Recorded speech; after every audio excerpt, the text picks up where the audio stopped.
about Carson Strong too. Yeah, let's talk a little Carson Strong. Yeah, let's talk some quarterbacks. We'll have fun with it. All that good stuff. But let's get the last check mark up here before we're totally going. And I guess I even hit go live a minute early, but that's life. So welcome in, everybody. Welcome in to Tuesday night, which means it's time for an episode of Building the Broncos. I am your host, Nicholas Kendell, also with my good friend, co-host, Carl Dumler. How you doing, Carl?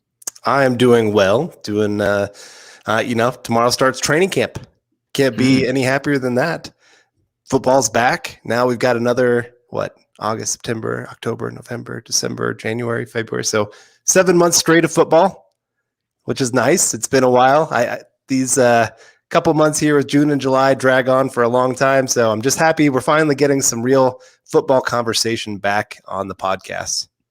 Yeah, absolutely. It's fun to break down new stuff, right? There's only so many times you can talk about last year's tape and things that have happened. It's fun that we're going to have something new to talk about here. So, thank you guys for joining us tonight. Again, this is Building the Broncos. You can find Carl and myself on Twitter, myself at Nick Kendell MHH and Carl at Carl Dumler MHH. And while you guys are over on Twitter, also make sure you follow us at BTB Football Pod and at Mile High Huddle. Following those accounts are the best way to make sure that you're not missing any of the information, the content that we're putting out there for you guys. Now that the season is, we're on the precipice of everything really kicking off, and it's an exciting time. And this should be the best Broncos team this organization has had in half a decade. Fingers crossed, right? So that's all good news. If you guys are joining us today via Facebook, make sure that you click those thumbs up. I see we got a heart coming in from Gary Leeds Palmer, the one, the only. Jim Hilton coming in also with the like, but don't leave those two guys hanging. Don't leave us hanging. Click the thumbs up, click a heart, the care react, the laugh react, the wow react, the cry react. They're all good. I'll take any of them. But while you guys are on Facebook also, make sure you go to facebook.com/Mile High Huddle Pod, as well as facebook.com/Mile High Huddle. Become a supporter. If there's anything from today's press conferences that really piqued your interest, start a conversation there. Tag us on there as well. We'll join you, and it'll be a good time. If you want to talk quarterbacks again, by all means, God, let's do it. I'm in. God, with that chum on a hook, I'm gonna bite, no doubt about it. Oh, there's the carry act.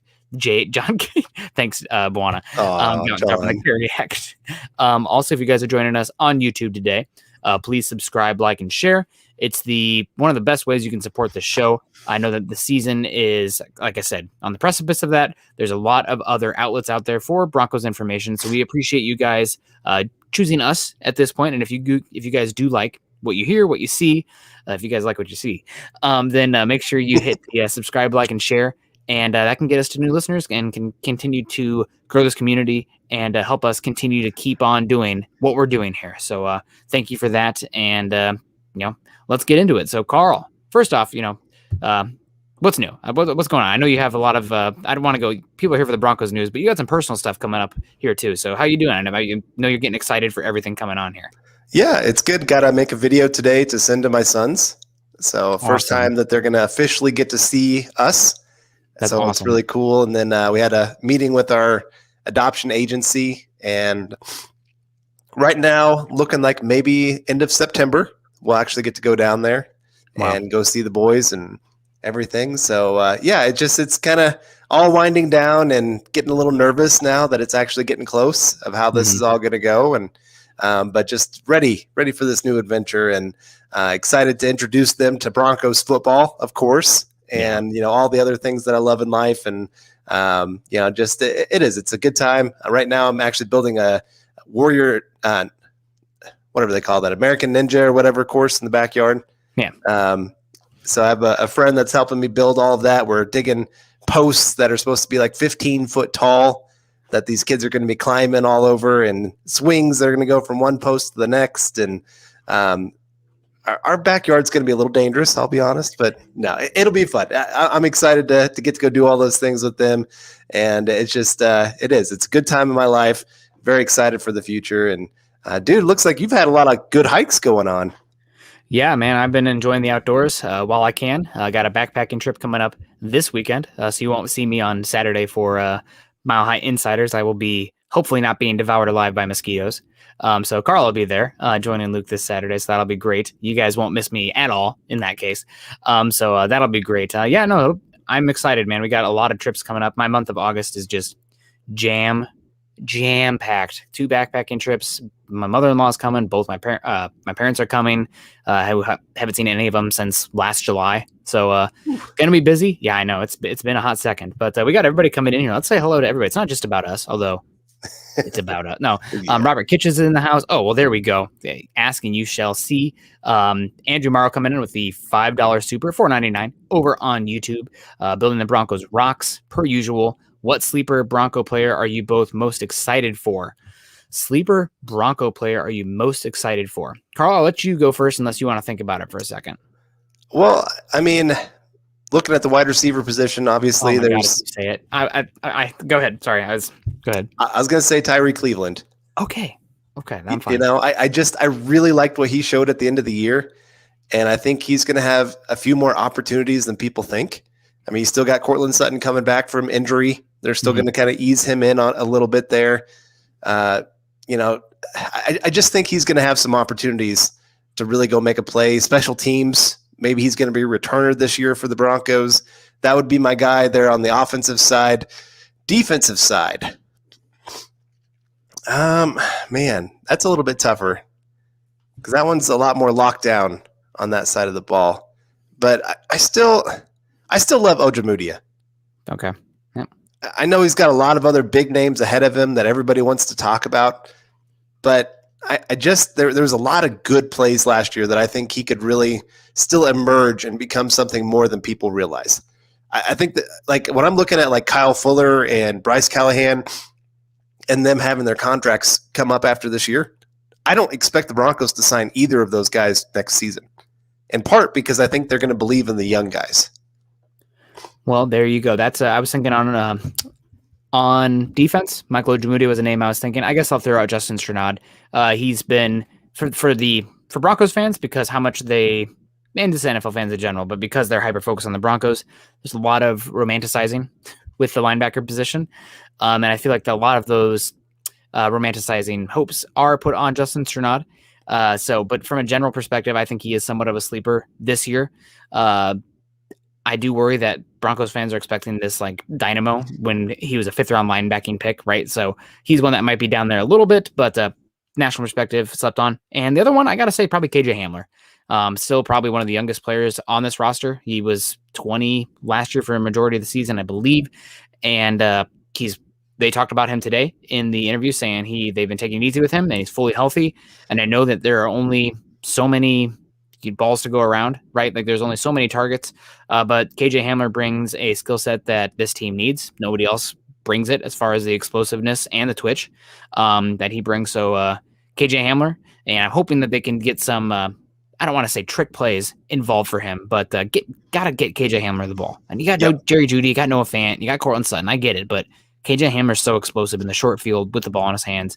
Jet sweeps, screens, reverses. I don't know, but I'm hoping that he can be a sleeper and really take on this year. He's a 2nd-round pick. Right. He's really talented. He's really young. He's not healthy last year. I think he's got a good chance.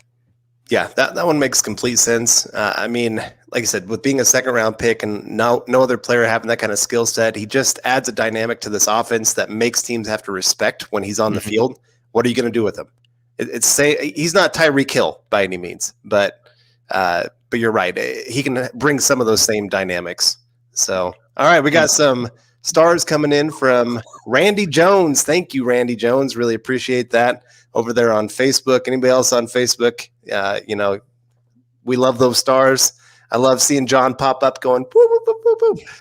You guys don't get to see it. Yeah, but we get to see it. So really appreciate that. And then we've got In the Shop with Willie saying, where's my money, Nick? Willie, I followed you on Twitter. So at me with your Venmo. If you don't have a Venmo, what are you doing? But I'll get you that $5 for Aaron Rodgers because Willie supported us more than $5 in the past. So I'm just paying it back because this is a tax. So sorry, Willie, you have to rub it in. And I was hoping some love for Aaron Rodgers on this team, just because that would be really fun. But didn't happen. So Willie, you can just stew in your happiness and whatever. And we got some more stars here talking about happiness. Gary Leeds Palmer, always the first one in here, also with the like and the heart react on Facebook, and then coming in with the stars. He says, loving it, guys. Great start. Well, Gary, when you come in with the heart immediately, we're 3 minutes into the show and Gary's got the first react. That's a great start. So thank you so much, Gary. We appreciate the heck out of you. Also, we got Mac85 City. He's double dipping today. He's doing double duty, just like me this morning. He was there as well. He said, what up, my guys? And what up to you, Mac? Hope you're doing well. Yeah, man. Thank you so much for the $5 super. So let's keep getting to it here, Carl. I know got a lot of people in here. Dayhine saying, is Jones considered a sleeper? That's my pick. And I don't want to. I would say no. I mean, he's a national sleeper, right? Yeah. Like if you ask somebody, even somebody who's a big fan of football in general, like, okay, what are your thoughts on Draymond Jones? They'd be like, huh? Who?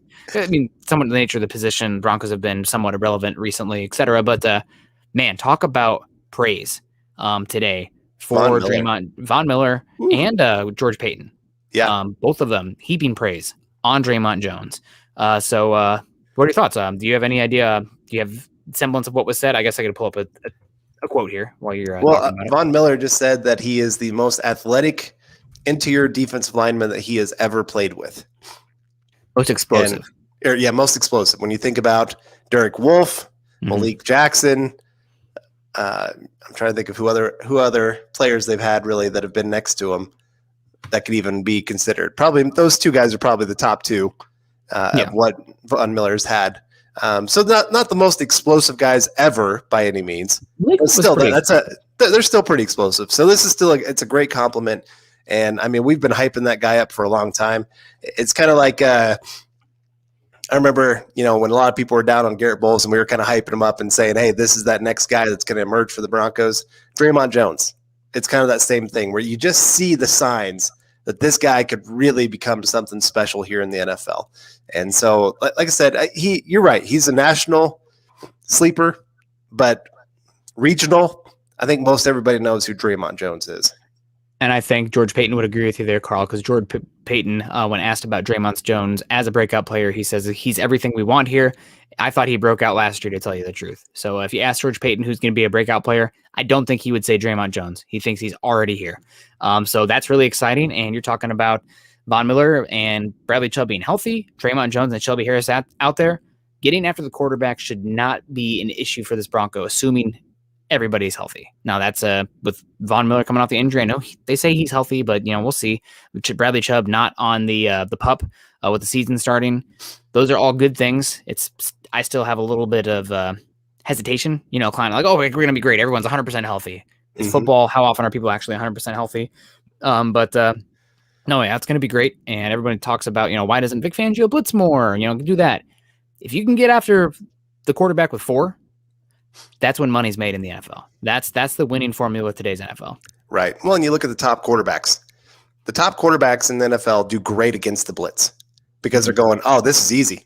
You're leaving this guy one-on-one. That's exactly where I'm going with the football. Patrick Mahomes loves when teams blitz him because that means guys like Tyreek Hill, Travis Kelce, Hardman, that they're all having these one-on-one opportunities back there. And so if you can have 7, it really clogs up those lanes. And if you can get there in a hurry with pressure, man, that just makes everything great. I always think of that 2015 game against the Packers with Aaron Rodgers. I mean, Rodgers, obviously, he is Rodgers. But the Broncos played him probably the best anybody's ever played him. And they only rushed forward pretty much the entire game. And they just played a lot of contain. Don't let Rodgers get on the outside and go make plays. And they just dropped 7 back there and said, hey, let these guys try to beat us. Couldn't do it. So, yeah, you're right. If you can get there with 4, you are making bank in the NFL if that's what's happening. Yeah. No, absolutely.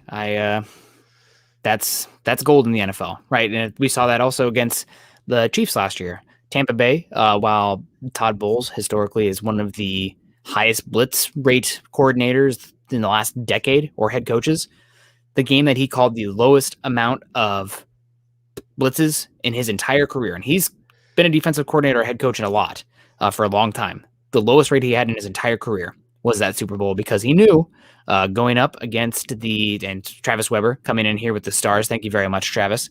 He knew going up against Patrick Mahomes, you have to make them beat you by death by 1,000 paper cuts, because that is a big play offense. And I would bet, and we said this, going back to the days when it wasn't a live stream, right? Like Patrick Mahomes, make him beat you, make him do 10, 12 play drives, make him stay in the pocket. And if they can do that time and time again, God bless them.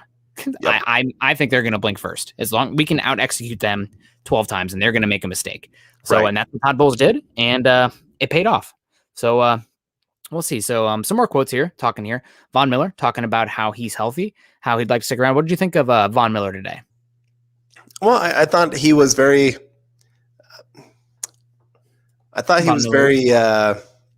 pretty mellow, actually, for Von Miller. I feel like he's a little bit more reflective at this point in his career, knowing like last year was on a 1-year contract, this year again, pretty much on a 1-year contract. And just realizing, maybe my time with the Denver Broncos is done. I think he'd love to stay here for the rest of his career, but there is that chance that he could be the guy that gets moved on from, because he's going to make big money somewhere. And so I think he's just trying to soak it all in. He even talked about that he had a dream, that he had kind of a time with the fans after the final game of just kind of letting them know how much he appreciated them, and the fans letting them know how much they appreciated him. So it was kind of a more calm Vaughn compared to some of the other times, but at the same time, he looks like he's in great shape. I saw somebody tweet out Quadzilla. His quad's always the biggest in the room, and he looks like he's in great shape. A lot of people talked about he just looks like he's, the 25, 26-year-old Vaughn out there running, and I really hope that's the case. We'll see. I do expect him to be good for sure. I don't know about that good. Yeah, so Von Miller says he wants to play another 5 to 7 years, and he's saying he feels good. My favorite quote from Von, though, was saying with the amount of weapons and the help that this offense has, he could go out there and be quarterback this season and have success. So I don't know if that was shots fired at the quarterback position, because then he goes around and talks about, talks highly of Drew and Teddy. I'm comfortable with Teddy. I'm comfortable with Drew. But then he also talks about, the fact that he could go out there and succeed with this weapon. So I don't know if you want to read into that or not. Von Miller, he throws out, I love everybody, right? He's like he's too nice almost when it comes to that. You're not going to get anything besides fluff from him. Talking about Jerry Jeudy taking a monster step. Didn't look like a rookie last year.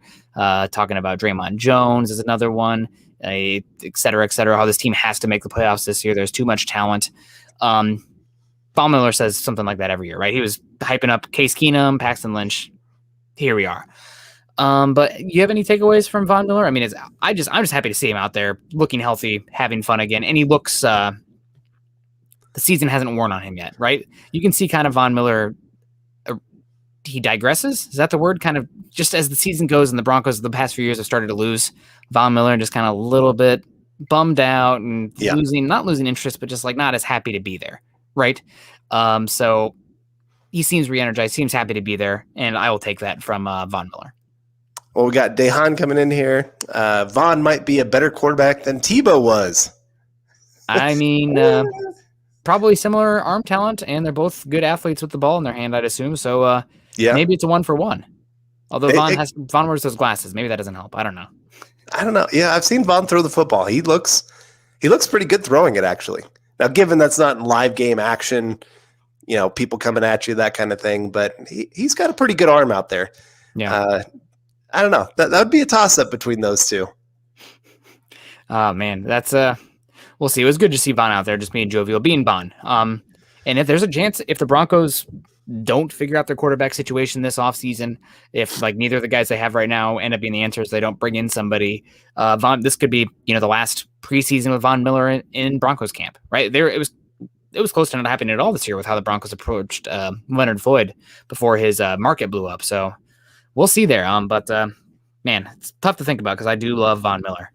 Miller 707 champ coming in here with a good question. If Locke somehow becomes a top 10 quarterback this season and Rodgers and Watson are available for trade in the offseason, do you see Denver giving up on Locke and trading all that capital? Realistically, if Locke becomes a no doubt top 10 quarterback this offseason and you still have him under contract for one more year for cheap, you're probably running it back. It's just, with how much capital you would have to give up in that case.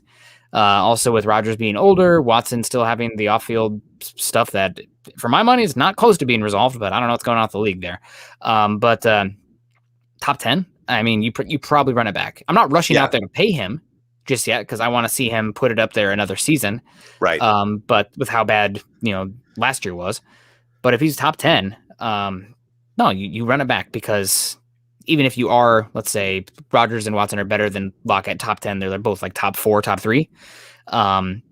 You're paying Drew Lock nothing in comparison to what you have to pay those guys on top of the capital. So in this scenario, you probably stick with Locke. But man, Locke playing like a top 10 quarterback this year, don't put your eggs in that basket. It could happen, but let's temper some expectations in that regard. If Locke can get to top 16, let's put it there. Let's put the market that he finishes about 15th, 16th, and Rodgers and Watson become available. Are you making that trade? I probably am. Well, only 1 year left of Locke. Then the conversation changes. That's probably not a good enough quarterback. Also, there's this thought process or out there, this flawed thought process that these players grow every single year, linearly, right? And that's not the case. What we see from Locke this year being his peak is probably what's going to be his highest for his average norm for his career. Maybe even higher because of how much talent surrounds him, right? When you have to pay him and whatnot, you're not going to be able to be paying a Graham Glasgow who, even if he's been average, that solidifies the offensive line. You're not bringing in a Melvin Gordon. You're not having the amount of weapons and investment in the offense when you have to pay Locke as well. So 15 to 16, I'm probably still going out there and trying to get Rodgers or Watson because those guys are top 10, top 5. But it's definitely a more interesting conversation. At that point, I'm thinking I am actually can get more value trading Locke then, right? He's not just a cast off. You can actually send him back. And let's see, we got James Campbell saying the Broncos have the roster to compete in 2021, even to the point where they could carry a quarterback one. But my goodness, 21 meaningful undrafted free agents and 10 meaningful restricted free agents after this season. That's going to be the main thing of, who are you going to bring back? How are you going to be able to pay everyone? This is why we were pushing so hard for the Broncos to go get a quarterback this year, because you got the players locked up this season. Mm-hmm. Can you do it again in 2022? Yeah. And thank you very much for the comment, James, over across the pond. I love James, or British Nick, as Eric likes to call him. The one thing about all these free agents coming up, and a good point on the Jags and the Bears being cautionary tales, how many of these Broncos free agents that are going to be unrestricted free agents are actually building block pieces, right? Well, you got Cortland Sutton. You got Bradley Chubb. He's not a free agent. Well, okay. You're going to exercise his 5th-year option. Yeah, but you don't have to worry about paying him a market shipping money. That's true. Von Miller is the next one. Yeah. After that, it's, Kareem Jackson. He's a fine player. He's older. You drafted Caden Stearns and Jamar Johnson to hopefully replace him. You're losing both your starting linebackers, but you've drafted 2 in the past 2 years where one of those guys should probably be starting linebacker next year, and you pay Alexander Johnson or Josie Jewell. Not that worried about that. Is Draymond Jones going to be one of them? Is he? No, he's a year later. Yeah, this will be his 3rd year, so he's got 1 more year after this. But you're going to have to start thinking about paying that guy. Bradley Chubb, Noah Fant, those ones as well. But really, I mean, the numbers do look like you're going to lose a fair amount of guys, right? But really, a lot of those ones you already have contingency plans in place, developmental plans in place, or let's be honest, they're replaceable talents. As much as, Alexander Johnson and Josie Jewell are solid, the Broncos could go out there and probably bring in a league average linebacker. And what's that going to do to the win total? Maybe 1 win difference, maybe, but you could make up with that, especially if you have better quarterback play. So, there will be turnover. But when you look at those numbers right here, 21 meaningful, 10 RFAs also, that looks big here, but if you put that up against many other teams, I bet you that looks pretty darn average. Yeah. And also the Broncos have money to spend cap-wise, maybe not personal. Speaking of good quarterback play, in the shop with Willie with the $2 super chat, really appreciate that. Locke will be top half of the league horse, rooster, lock. Equestrian. Appreciate that in the shop, Willie. Mhm. That's the dream. Honestly, like I said, if he can get even to that like 15th, 16th spot with this roster around him, you feel really good about this team and how they're going to do this season. I think either quarterback, if they can get right into that kind of mark, you're looking at a 10, 11, 12 win team. I think that's very, very possible with this kind of schedule that the Broncos have, especially early on. They can get some good wins to get some momentum built up. And so it's very possible. But, yeah, the quarterback's got to go out there and actually do something with what they've got. The talent's there. Yeah. We'll just have to see what the quarterbacks can actually do. And, that all starts tomorrow. They're at training camp. It sounds like Locke's going to get the first snap, and they'll kind of go from there. They said he gets it because of seniority. He's been on the team a little bit longer, obviously. But I don't know. It's still going to be a 50-50 battle. They're going to give each of them, it sounds like, a game to start in preseason and probably make their decision after that point.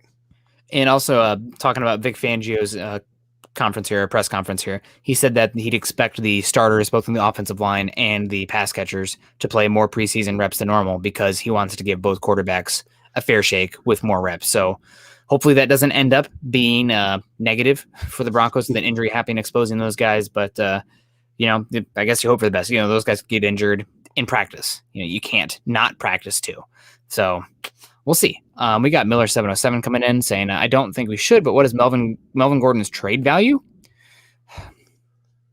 right now with his contract and how these teams are settled? Also, caps being a lot of teams caps close, they're pushed close to the top. Maybe a 6th-round pick, maybe a 7th-round pick. And that's not because he's not valuable. It's just because that's kind of how the league goes. It's cyclical when guys have value. And he's an older running back who's making money with 1 year of control left. That's in itself does not lead to return, even if he is a solid player. Right. So, that's just is what it is. It's like right. Justin Simmons, right? Like right now, I wouldn't trade him unless I was able to get like a 1st, 2nd, and 3rd for him. Probably nobody's offering anything more besides like 2 seconds, even though he's one of the best safeties in the league. It's just how the contract is set up, the positional value, and how teams are right now. So it's not going to happen. We got Kayleon coming in. We are going to be good, I believe. Well, let's hope so, Kayleon. Let's hope that happens. And Meek out here teasing me, saying Tim Patrick to the Saints. Broncos are not making any trades. If that happened, I'd be dumbfounded at this point. Maybe midseason trade. That would make a lot of sense if the Broncos are kind of obviously a sinking ship. And then you might see some trades like that happening, but not right now. This is a team that's trying to win today. They're not already trading players like that. Unless, let's say the Saints offered you a 2nd-round pick right now, Carl. Would you take that for Tim Patrick? A 2nd-round pick? A 2nd-round pick. Yeah. Oh, yeah. There's a couple reasons behind it. I think Tim Patrick's a great player, but that wide receiver room is deep. You're going to have to cut somebody that's probably going to make a roster somewhere else. And I like Tim Patrick, but that 2nd-round pick, when you can get 4 years of control compared to his 1 year of control this year before you lose him, and then he goes and signs a contract somewhere else, I'm sorry. That's what I want. Plus, it makes it easier in that decision of, to me, it was kind of, you're either going to sign Courtland Sutton or you're going to sign Tim Patrick, kind of depending on how big of contract Courtland Sutton wants. Well, then you can completely focus on Courtland Sutton, saying, dude, you are our guy. This is we want to put our money into you. So I don't mind that deal at all. If it's a 2nd-round pick, I do that in a heartbeat. Yeah, nope, absolutely. That's a good call. I take a 4th-rounder for him if high enough. If you're talking about trading him right now, you wouldn't know if it's high enough. So there you go. Also, you couldn't trade him in the offseason because he's going to be free agent. So there goes that. Yep, and Carl, I actually wanted to get this one. Good pulling it up here. Greg Smith. Hello, how you doing, Greg? He says, just glad to hear that today that we got a little clarity as far as ownership next offseason. So, Carl, let us know, what did you learn today from the Joe Ellis press conference?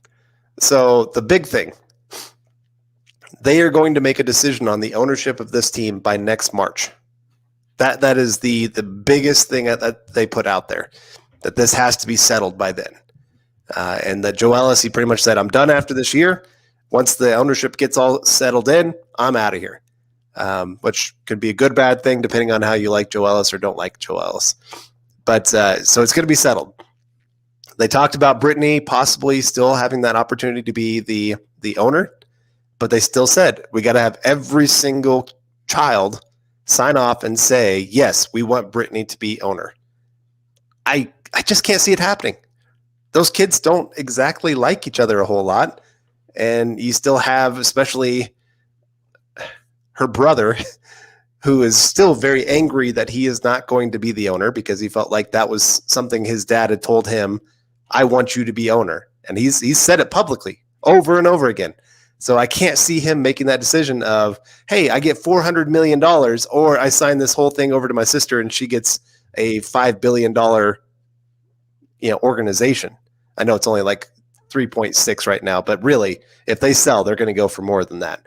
Yeah. And so I just can't see how Brittany's going to be able to get the people behind her to make that kind of decision. So I do think the Broncos are going to be sold, and they're going to be sold by next March at the owners' meeting. They're going to have to approve whoever the new owner is. Yep. So some movement there. So you do think that it'll be sold for sure. It's not going to be in the Bolin family. This means that it's going to be sold. I would put it at 95% sold to somebody else, 5% chance that it remains with the Bolins. Yeah. Maybe over these next few months, they have this like cathartic moment where they're like, our dad wants us to come together and run this team together. Boom. It's possible. It's possible. I believe in magic. What's more likely, that happening or Drew Lock becoming a top 5 quarterback? Probably Drew Lock, honestly. Yeah. If I'm being honest in that situation, it'd be Drew Lock. Yeah, do you follow Bolin Jr.'s Instagram? Uh-huh. Have you ever seen that? Oh my God, what an absolute trip. His stories are unhinged. Yeah. He might see this and come beat me up. I don't know. But man, if anybody goes and checks it out, just remember it is not safe for work. Just letting you know on that. Cocaine's a hell of a drug.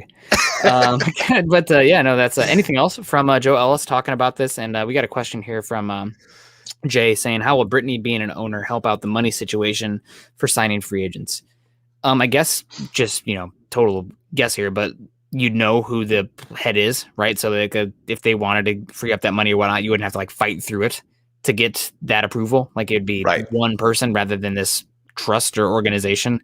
But if you're worried about the Broncos having enough cash to go out there and do things like that, probably it's better to have a new owner. Yeah. The only thing I could think that would help, especially with that money situation, is if the kids decide, hey, let's sell off 10% of the team. So we got 10% of the cash flow that's coming in now. That, yes, we have this other owner that we've got to deal with a little bit, but we're still making the major decisions. And now we've got what? About $500 million in cash flow that wasn't there before. Yeah. So that's about the only way I can see kind of helping with some of that, other than, like you said, one person making the decision. Yep. Absolutely. That's we'll see. We got Brian Greenfield coming in here with the $5 super over on YouTube. Thank you very much, Brian. You're always supportive here. So we appreciate you. We got Jeremy in the house too, saying amazing to see how well the Broncos were run, seeing how chaotic the kids are to each other. Patrick Smythe is good at his job. I'll just say that he's still there, right? He hasn't. Yeah. You're saying some of the media is being picked off here. Patrick Smythe, he's going to be working for some stupid senator at some point in his life and covering stuff up. No doubt about it. He's good. Yep. So yeah, other things. We had George Payton today. He was asked about the health of Von Miller, saying he looks like he's 25 years old, not 32. Okay, that's great. Bradley Chubb will be ready by training camp, but he's not in great shape right now. So he's going to be ramped up. He was also asked about approaching the likes of a Cortland Sutton and a Bradley Chubb with a contract extension. And he said that they need to make it through training camp healthy first. So any thoughts there? Anything else from George Payton's interview? I mean, George Payton comes off as a pretty smart cat. Obviously, we're still on the honeymoon phase, right? Even though he passed on, we both wanted Justin Fields in that scenario. He passed on that. I'm still like George Payton. But any thoughts on what he had to say in his interview? No, you're right. They did talk about the future contracts that they would like to get something done with Cortland Sutton and Bradley Chubb. That's promising, but like I said, they got to get healthy and show that they can stay healthy. because I do think those are two building blocks of this roster that you want to keep around long term. And so it's nice that they're already talking about that, of how do we get something done with these two guys. But otherwise, yeah, like I said, he stayed the course, didn't really say anything that just really made you go, what in the world is he talking about? But it kind of sounds like he is going to leave the quarterback decision to the coaches and just kind of say, hey, we're going to see how this all goes, and we'll go from there. I do think it should be a coach's decision. Yeah. There's so many jobs that are on the line. I understand the whole, like, hey, we got to go see if we can let Locke really develop, and, if it's close, give it to Locke. I understand all of that. But if Teddy Bridgewater wins that job, you cannot then go and say, hey, you know what? We got to go see the development about this guy, because you're hurting the development of other players. You're hurting the team's chances of winning. You're losing veterans at that point that are going, why would I want to be a part of this? I'm not here to help build this team up. I'm here to win games. And so you're going to lose a lot of people in that locker room if you let that front office make that kind of decision. So I do think it should be a coach's decision in the end. Yep, absolutely. You hit on all the points. I don't know how you could go and look in these players in the eye and say, we're trying to go compete, go put your bodies on the line if you're playing the worst of the two quarterbacks and it's obvious to the locker room. I will say, though, there is a scenario, and I do like that Payton said that it's going to be a coaching decision.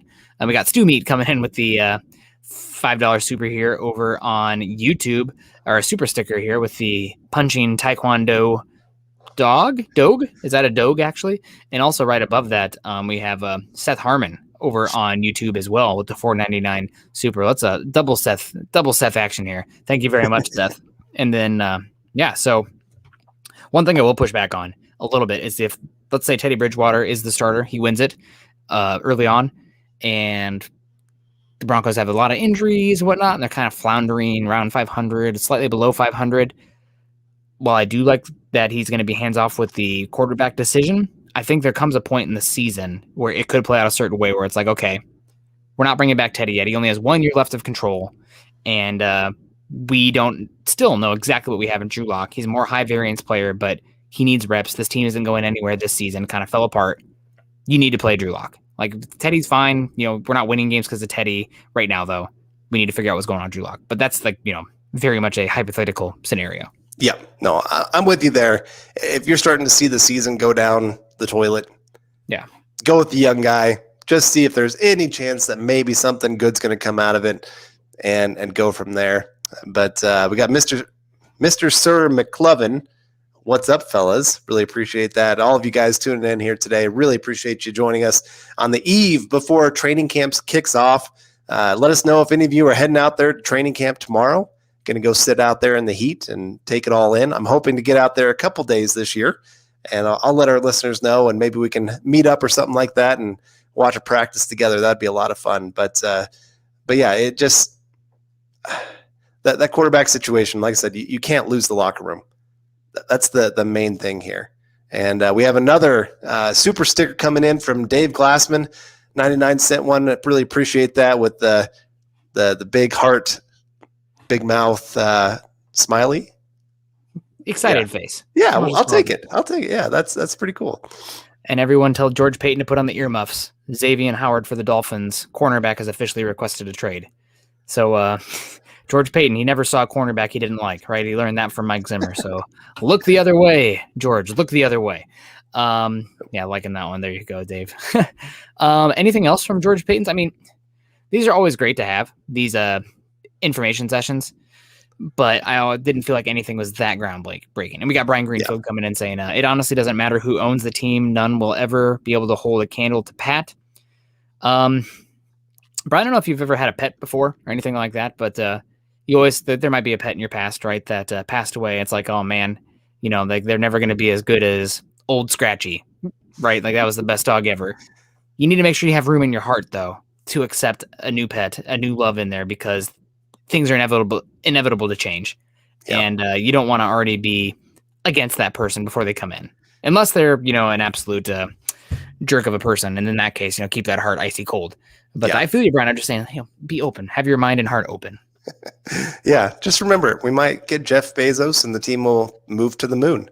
Mars. Right. Yeah. Now. There we go. Yeah, something like that. But no, it is hard to think of somebody being better than Pat. You think about how hands-on he was, not in the sense of like, hey, I'm going to run everything, but more of I want to make sure mentally, how are my players doing, talking to them, finding out about their lives, exercising with them. He even went to the hospital for a lot of them after injuries and surgeries. Mm-hmm. You don't hear of a lot of owners doing those kind of things. So he did the little extra mile things. And I love, when he'd talk to his GM or coaches and say, what do you need? And they'd say, we need this kind of player.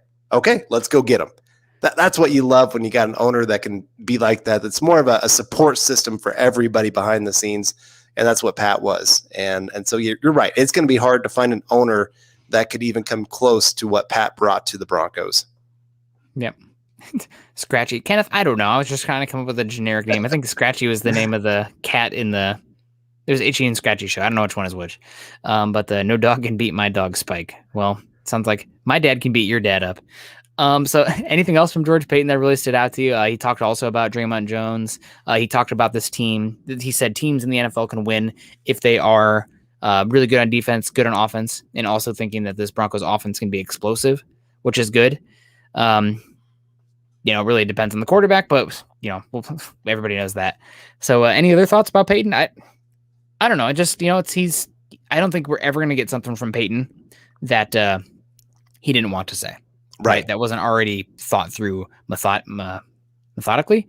Yeah. And he's never going to slip up in that regard. He's too smart. Right. Like we'll get some news from him, but it's never going to be anything that we didn't probably already know. Right. I mean, it's kind of like when he was asked about Watson. He's like, he plays for Houston. That's it. I can't talk about it. Next question. Like that's just smart. He knew it was coming. And I saw the reporter that asked it. He's like, I had to ask it. But you have to know that's the only way he can answer. If he answers any other way, the team gets fined. So it's kind of stupid. Like you're setting the team up for failure in that situation. Yeah. No, absolutely. Vic Fangio now. Actually, let's get to the super first from Brian. Coming here, Pat did so much for the NFL that most fans have no clue about. Monday Night Football. Thanks, Pat. AFL, NFL merger. There we go. Thanks, Pat. Even just primetime games in general. Yeah. Thanks, Pat. So his work with international. Oh, yes. Getting the game to the world instead of just being an American sport. He was a big part of that. Yep. So, it's been unfortunate to see this team kind of fall down a bit since that his passing. But, here we are. What can you do? Here we go. Hashtag Nick mother-in-law visit fund. Well, I'll have to let my wife know about that one. She'll think that one was very funny. Man, thank you, Andrew. Yeah, thank you very much. Any other thoughts here? Von Miller interviewed Courtland Sutton. Also, it's great to see him. He rocking a very, very fancy Broncos vest. Made me a little jealous. Rocking that old school D, no doubt. Courtland Sutton, man of culture, prefers the old school logo. Did you take up very much from him? He another smart guy, right? Really well spoken. It's really nice to have seemingly intelligent players as this front of this team, even though they're struggling right now. It's easy to pull for those guys, but spoke highly about how hard Drew and Teddy have been working, saying that they've always been his quarterback and that he's feeling healthy and excited to get back there. Any thoughts from Sutton as well? I know the player ones are typically not as insightful as the personnel guys or coaches.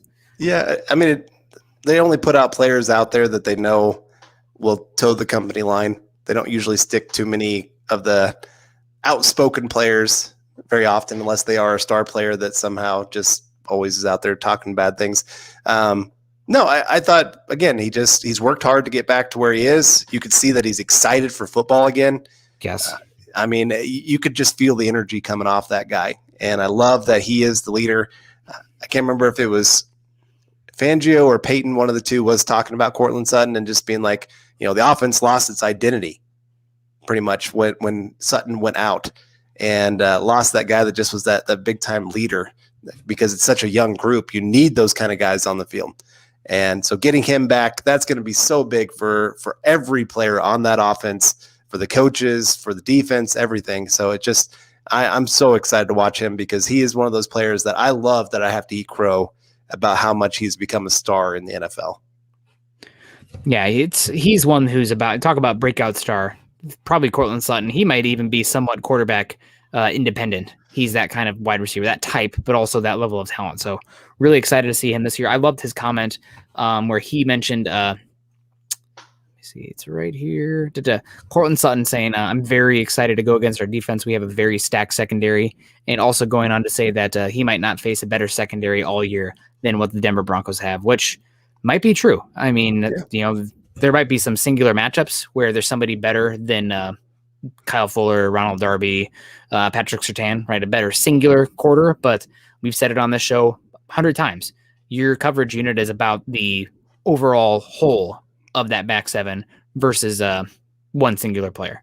Right. So we'll see. And I saw Travis earlier. Travis, I saw the comments already come and gone, but heading to Iowa City here pretty soon. If you're heading to Iowa City, stop by Sanctuary Pub for me, my old stomping grounds. For if you're a craft beer guy, if not, do what you want to do. But I do miss Iowa City so much. Loving the Pacific Northwest, but Iowa City does have my heart as well.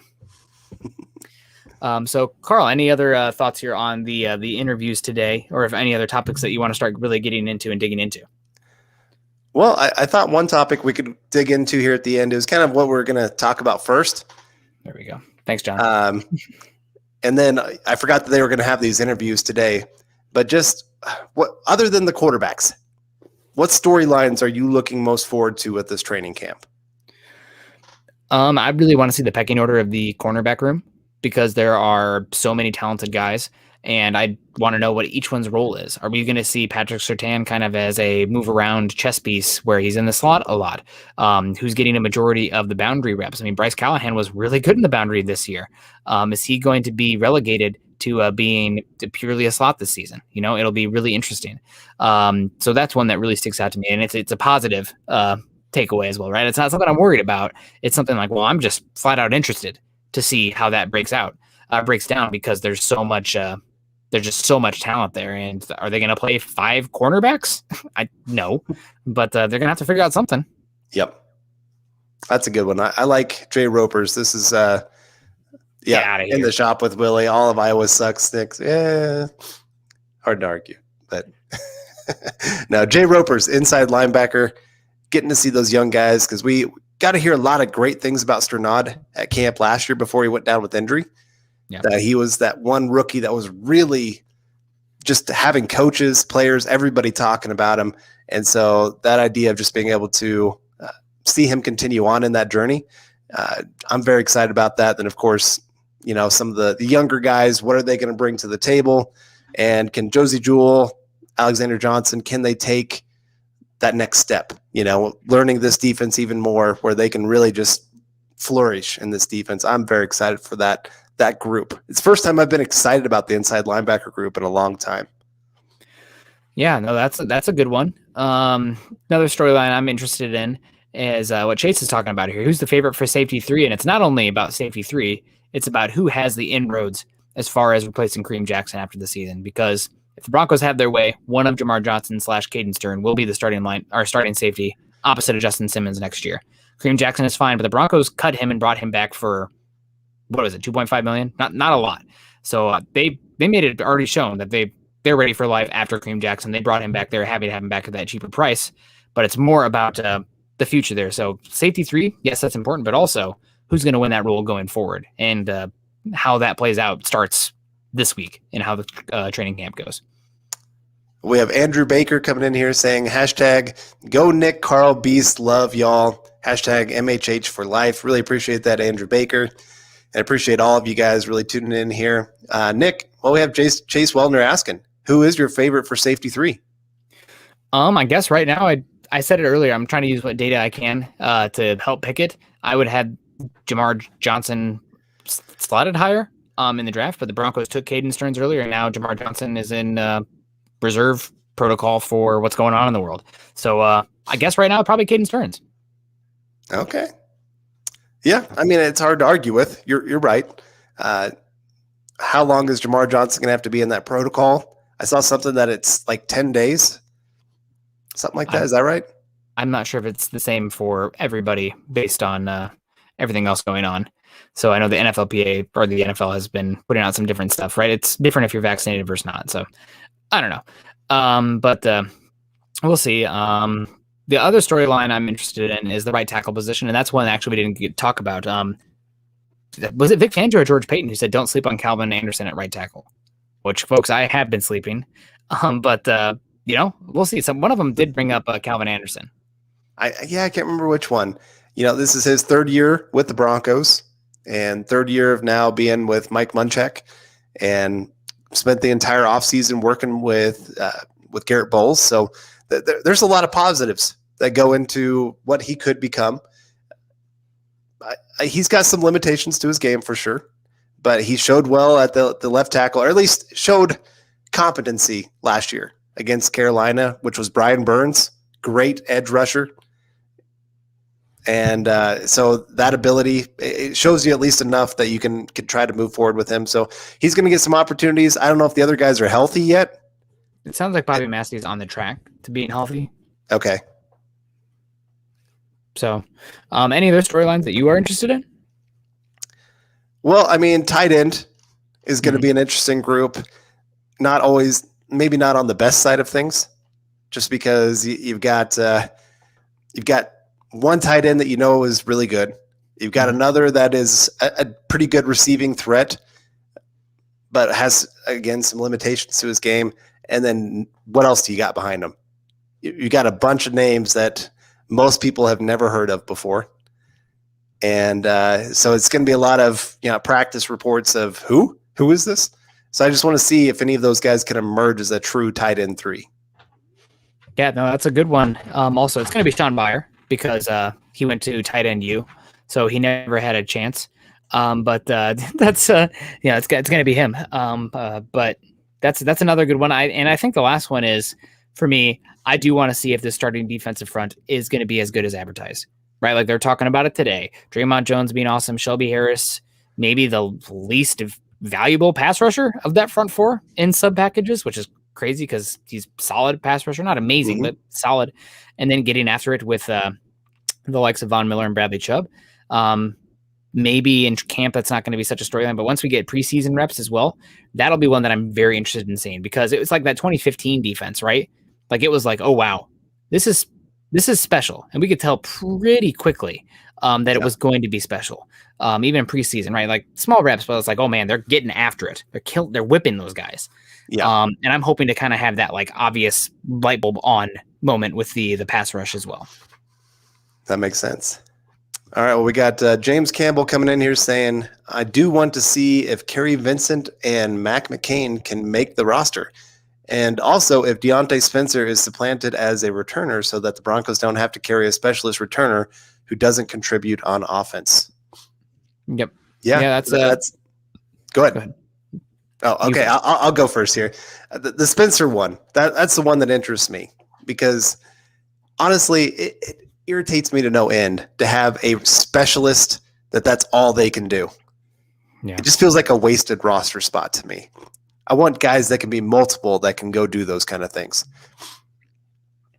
Yeah, no, absolutely.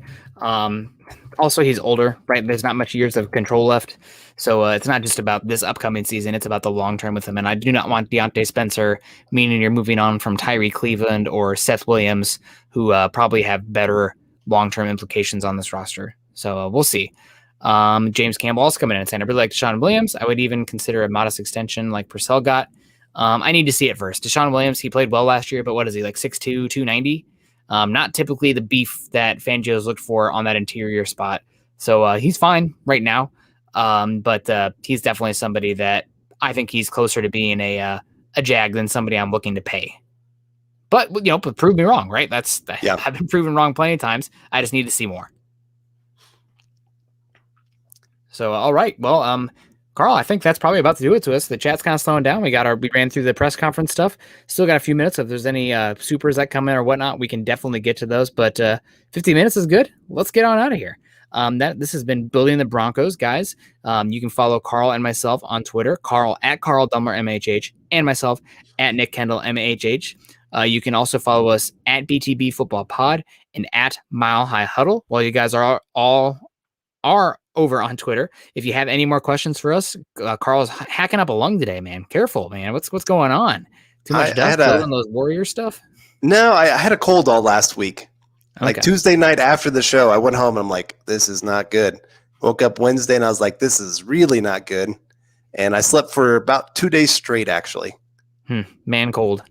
I've been there. The worst thing ever, right? But nobody knows pain until they've had a man cold. Well, get that taken care of, buddy. Here we go. Sorry I'm late. Was bourbon shopping? Well, Benjamin, share some bourbon for Carl because he needs some because he's dealing with that cough. Nothing helps a cough like a little bit of bourbon. But yeah, guys, if you have any other stuff for us, football-wise, something that we said that doesn't jive with you that you loved, hit us up on Twitter. And follow us on those Twitter accounts. If you guys are joining us on Facebook today, thank you everybody who dropped in the like reacts and the heart reacts. I see all these heart reacts here. Dave Glassman, Jacob Roper, Jason O'Neill, Steve Lazewski, Andrew Baker, John Juno, Greg Smith, Gary Leeds Palmer, and John K with the care react. I see you, John. If you guys haven't done that yet, please click the thumbs up, the heart react, the care react, the wow react. All that helps us a lot. And while you're over on Facebook, follow us at facebook.com/Mile High Huddle, as well as facebook.com/Mile High Huddle. Leave a comment there. Tag us. We'll see it. If you guys are joining us on YouTube today, please subscribe, like, and share. That can help us reach new listeners.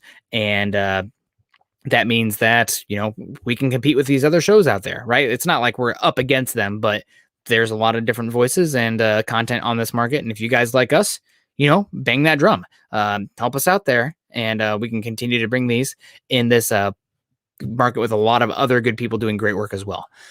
So I see we have some comments and supers coming in here. Let's before we get on out, we got Desean coming in saying, be safe on your hike, Nick. Nick's REI fund. I think I'm going to need some Nick's insect repellent fund because I'm just going to have to be wearing a bug net apparently. But that's fine. On that side of Rainier, apparently it's very buggy, but that'll be fine.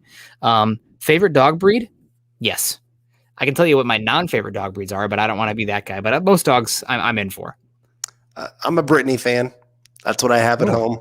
I've got a Brittany and a Malamute, and both those are very pretty dogs. Well, there you go. I have a golden retriever, so I'm very basic. But he's a good boy. Mo Ron saying, have a good one, guys. You have a good one too. Don't be sad you're late, Benjamin. Just go back and listen later.